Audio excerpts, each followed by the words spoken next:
ప్రస్తుతం ఫోన్ లైన్లో ఉన్నారు ప్రముఖ విశ్లేషకులు మాజీ ఎంసీల్ ప్రొఫెసర్ కె నాగేశ్వర్ గారు. నాగేశ్వర్ గారు, 5 నెలల తర్వాత కవితకు బెయిల్ రావటాన్ని ఎలా చూడాలి? బెయిల్ ఇచ్చిన సందర్భంగా సుప్రీంకోర్టు ధర్మాసనం చేసిన వ్యాఖ్యలను మీరు ఎలా చూస్తున్నారు? అంటే బెయిల్ మనీష్ సిసోడియా కేసులో బెయిల్ రావడంతోనే అర్థమైంది కవితకు కూడా బెయిల్ వస్తుంది. ఎందుకంటే ఫండమెంటల్ గా కేసు ఒకటే, ప్లస్ అప్పుడు కూడా అబ్జర్వేషన్ ఏంటి అంటే జ్యుడిషియల్ రిమాండ్ అనేది పనిష్మెంట్ గా ఉండకూడదు.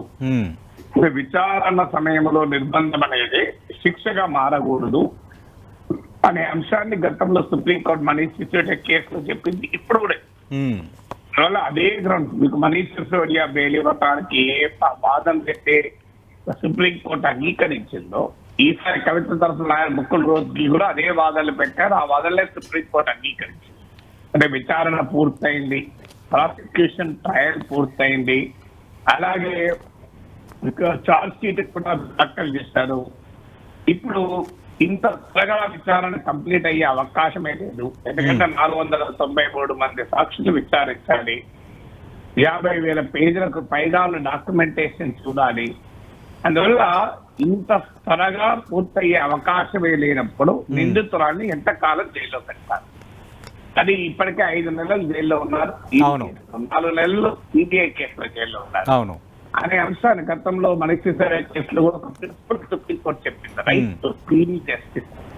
అంటే ప్రిన్సిపల్స్ ఆఫ్ నేచురల్ జస్టిస్ ప్రకారం, సహజ న్యాయ సూత్రాల ప్రకారము సిమిలర్ కేసు, సిమిలర్ స్టెప్స్ ఉన్నప్పుడు ఒకరికి బెయిల్ ఇచ్చి ఇంకొకరికి బెయిల్ ఇవ్వకుండా కోర్టులు ఉండవు. అందువల్ల మనీష్ సిసోడియా కేసులో కోర్టు బెయిల్ ఇచ్చిన రోజే అర్థమైపోయింది రేపైనా కవితకు బెయిల్ వస్తుంది అని. నిన్న కేటీఆర్ 20 మంది ఎమ్మెల్యేలను తీసుకొని ఢిల్లీ పోయడంతో ఇంకా స్పష్టమే ఇక ఆటోమేటిక్ గా బెయిల్ వస్తుంది అని. అది దాంతో పాటు కవిత మొదటి నుంచి వాదిస్తున్నది తాను మహిళ గనక తనకు బెయిల్ విషయంలో వెసులుబాటు ఉంటుంది. Section 45(1) prevention money laundering act దానికి ఉన్న ప్రొవిజన్ ప్రకారము సిక్ ఉన్నా, ఫిజికల్ గా మెంటల్ గా డిఫెక్ట్స్ ఉన్నా, అలాగే మహిళలైనా 16 ఏళ్ల లోపైన వీళ్ళకు బెయిల్ ఇవ్వడంలో ప్రత్యేకమైన వెసులుబాటు ఉంటుంది. ఆ వెసులుబాటును గతంలో ఢిల్లీ హైకోర్టులో బెయిల్ కోసం కవిత వేసినప్పుడు కూడా ఇదే వాదన వినిపించినా అక్కడ సింగిల్ జడ్జి ఒప్పుకోలేదు. అంటే ఉమెన్ ఆఫ్ హైయర్ స్టేటస్ కు ఈ పిఎంఎల్ఏ నాగేశ్వర గారు సంబంధించిన ప్రొవిజన్ వర్తించదు. దాన్ని ఇప్పుడు సుప్రీంకోర్టు కొట్టివేసింది.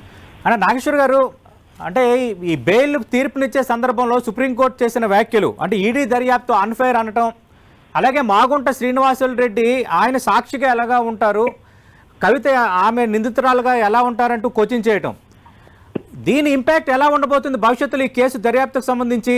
అలాగే ఈడీ సిబిఐ దర్యాప్తుకు సంబంధించి వాళ్ళ నిబద్ధత మీద, వాళ్ళ ఇంటిగ్రిటీ మీద సుప్రీంకోర్టు ఈ వ్యాఖ్యలు చేయటం అనేది రాజకీయంగా ఎంత ఇంపాక్ట్ చూపించవచ్చు?